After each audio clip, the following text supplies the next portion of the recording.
بسم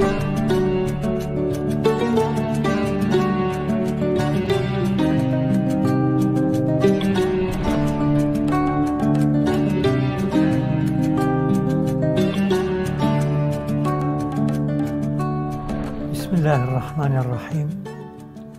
پێشێکی بە خێراتنی بەڕێزتانەکەم، هیوادارم سەرکەوتوو بن لەم بە سەرکردنەوەی دۆستانی کتێب و قەڵەم و بیرۆکەی زانستی.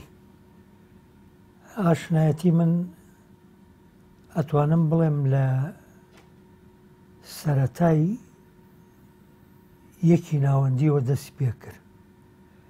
ئەوەڵ جار ئاشنایەتیم لەگەڵ کتێبی شاعیرانی کووردا بوو، چکە خوای گەورە لە لوتفی بەزیاد بێ بەهرەیەکی شیعری باشی بە مندا بوو. هەر لە مناڵیمەوە پێم وایە ئەو شیعری ئەمن قوتابی ژیرم کە زۆر زوو بڵاوی کردو لە سەر زمانی زۆر قوتابی و زۆر ئەدەب دۆستەوە ئەخوێنرێتەوە و ئەبیسرا. ئەوە قوتابی سی ئیبتیدایی بووم دامناوە. لە حادیسەیەکا بوو زمانی مەلیک فەیسەڵی دووەم ویستی سەردانێکی تەوێڵە بکە. مامۆسایەکمان هەبوو بە ناوی قوتبەدین بە ڕەحمەت بێ، خەڵکی سلێمانی بوو، وابزانم لە هێرشەکەی زەعیم سدیقا کوژرا شەهید بوو.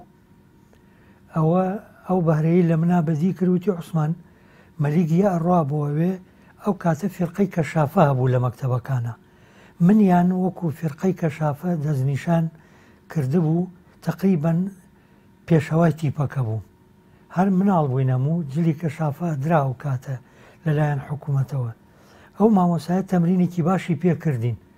وەختێک کە مەلیک هات لە مەکتەبی عەنەبی سەرەتایی بووین، چوین بە پێشوازیەوە تقریبەن دەوری 100 مەترێک بەر لەوەی بمانگاتێ 5 سیارە بوون.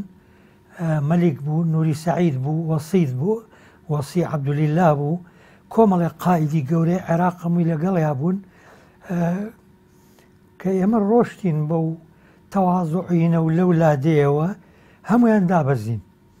کە دابەزین ئەو سرودەم بۆ خوێندن لە پێشەوە و کۆرسەکەیش لە دوای منەوە ئەیوتەوە نحن كشاف العراق خير ركن للوطن تحت ظل الحق نمشي لا نبالي بالمحن. ئەمە لەگەڵ کۆمەڵە شیعرا بوو. من ئەموت ئەوان ئەمینیان دووبارە کردەوە. دوایی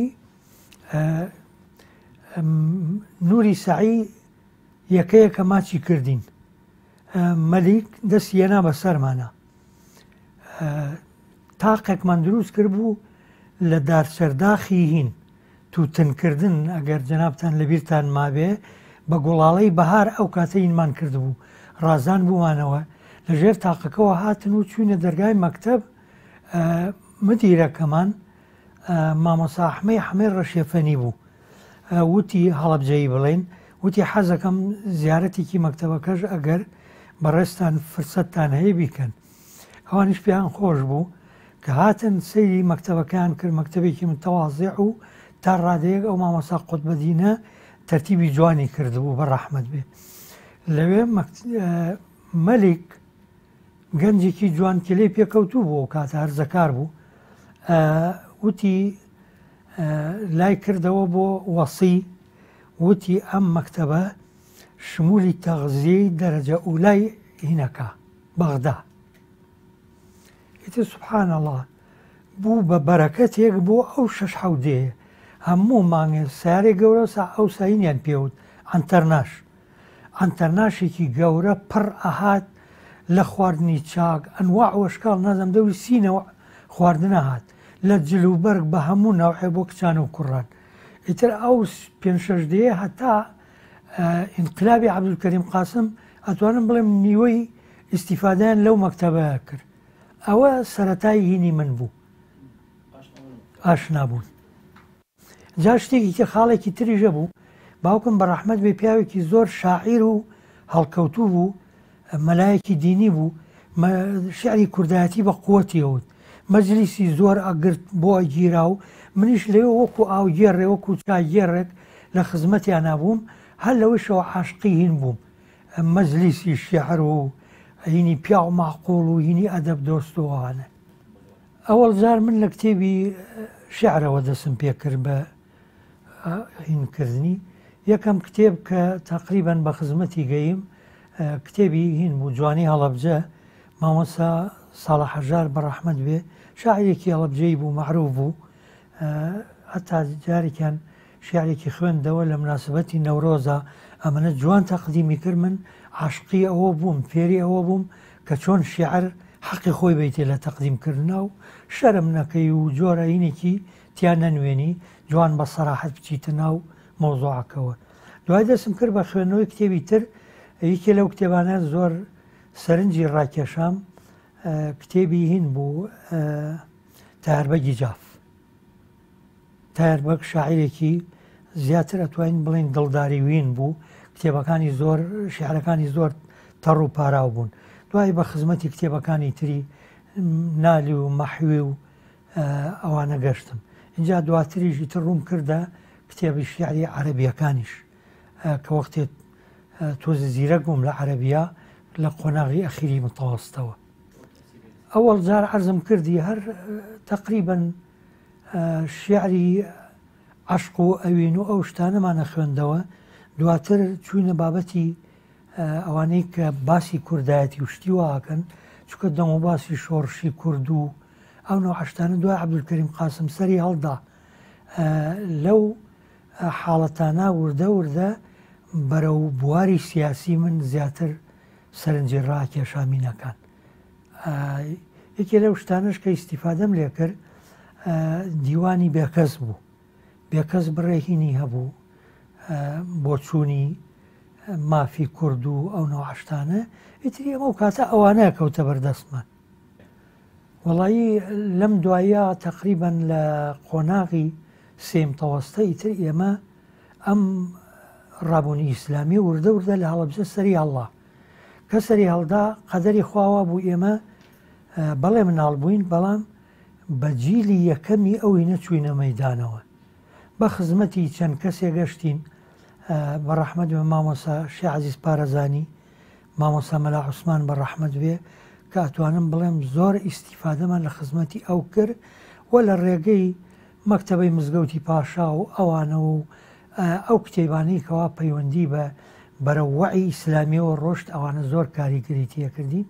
یەکێک لەوانە لە سەرڕێی کاروانی باوەڕە دایان بە من خوێندمەوە سێرم کرد کتێبێکی زۆر سەرنجڕاکێش و بەدڵ نزیکە. ئیتر لە دوایە بەڕاستی کەوتینە خوێندنەوەی کتێبەکانی با بڵێن ڕابوونی ئیسلامی ئەوانە زۆر تاسیریان تێکردم. وەڵاهی با نەبێ بە مبالەغە دەیان کتێبەیە حەزمە کرد نەکەرم نووسەر خزمەتکاری نووسەرەکەشی بواە چکە بەڕاستی کتێبێ بتوانێ ناخی ئینسان بەهەژێنێ گۆڕانکاری لە ژیانیان دروستکە بیخاتە مەیدانی کارەوە ئەو کتێبانە گەوهەرن بەڕاستی. ئیتر بەڕاستی ئەم کتێبانەی کەوایسە تۆ ئەیان بینی من لە خزمەتیان بووم میوانێ زۆر زیاتر لە جارێ دوو جار سێ جار خوێندومەتەوە جار لە جار زیاتر چێژم لێ وەرگرتوون چونکە هەم ئیسیفادەم لە زمانەوانیەکەی تیاکرد زیاتر هەم شێوازی نووسین ئەو ئینانە چۆن دابەزیونەتە نووسین سەرەتا بەچی دەست پێەکەن چۆن مەوزوعەکە تەڕحەکەن دوایی بەچی کۆتاییەنن ئەمانە هەمووی فەنی تایبەتی خوانیانەیە و زۆر پێشکەوتوون. وەڵاهی کتێب بەڕای من هینە گەنجە ئیتر خۆ ئەنواع وەشکاڵ گەنجەیە لە ژیانە ئینسان ئەگەر ژیرانە و ورد بڕواتە ناو مەوزوعانە و لە هیچیان پەشیمان نییە چکە کتێب یا ئاراستەیەکی باش و چاکی هەیە خوا نەخواستەیە ئاراستەیەکی بەرەو هەڵدێری هەیە ئینسان بتوانێت لە هەردوو لە ئیسیفادە بکە کامە بەرەو هەڵدێرتەبا هەوڵبەی خۆتی لێ پارێزی کامە بەرەو سەرکەوتن و پێشکەوتن دەبا لە خۆتا بەرجەستەیکی.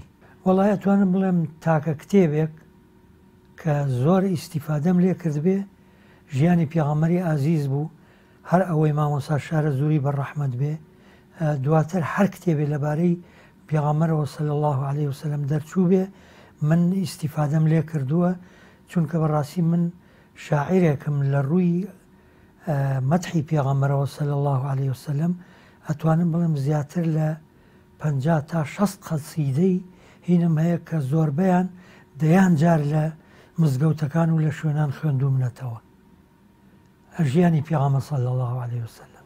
والله شعر طبعا من شعرم ئەوەنە زۆر و بەرفراوان نووسیوە لە فەزڵی خواوە لە بەرکردنیان زۆر ئاسان نییە بۆم هەر ڕەنگە بۆ هیچ کەس ئاسان نەبێ چکۆ شیعری کەمەمە هەیە لە 40 دێڕ و 50 دێڕ و هیوان هەیە ڕۆشتووە بۆ 250 دێڕش وەکو ڕۆمانێکی لێ هاتووە بەڵام ئیتر کۆمەڵی شیعر هەم کاریگەری خۆیان هەم مەسەلایەکی لەوانە کە سەدایەکی زۆری هەبوو بیدە دەستم قورئانەکەمەوە هینێک بوو شیعرێک بوو بەڕاستی فەزڵی قورئانی لە ژیانی هەموو موسڵمانێکات جوان تیا بەرجەستە کرابوو و لۆمەی زۆر لایەنیشی کرد بوو کە دژایەتی قورئانەکەن ئەوە زۆر کاریگەری هەبوو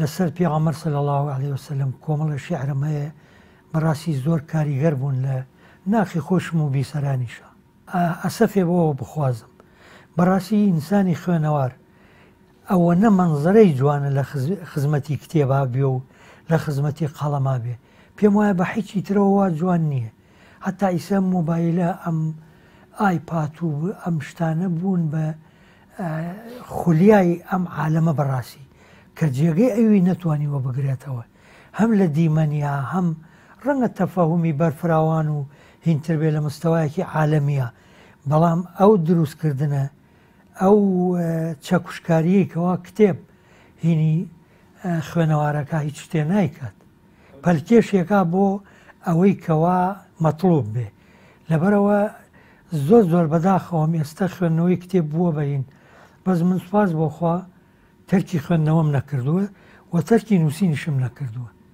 ئاسا ئاخر کتێب کە ئەمە کتێبێکە تقریبا هەر زۆر تازە دەرچووە ئەمە کتێبێکە باسی هینەکە مێژووی مرۆڤ لە قۆناغەکانی دروستبوون و کۆتاییدا لە ڕوانگەی قورئانەوە کتێبێکە بەڕاستی بە جوانی باسی مرۆڤەکە پێش پەیابوونی دوایی کە مرۆڤ چۆن پەیا ئەبێ چۆن هاتەکایەوە چۆن هاتە مەیدان چۆن گەشە ئەکا چۆن ئەبێ بە مناڵ هەر لە پێش ڕەحەمی دایکیوە لە خۆراکەوە چۆن هاتووە دوایی لە ڕەحەمی دایکیا دوای هاتنە دەرەوەی دوای گەورە بوونی بوون بە ساوا بوون بە مناڵێکی هین بوون بە مێرد مناڵ بوو بە پیاو بوو بە پەککە پیر و پەککەوتە مرد چوویە ناو قەبر دوای چۆن زینوە بێتەوە چۆن حەشرەکرێت چۆن نەشرەکرێت چۆن بە حوزوری خوای گەورە ئەگا چۆن یا خوا پەنابا بەرەو دۆزەغ یا بەرەو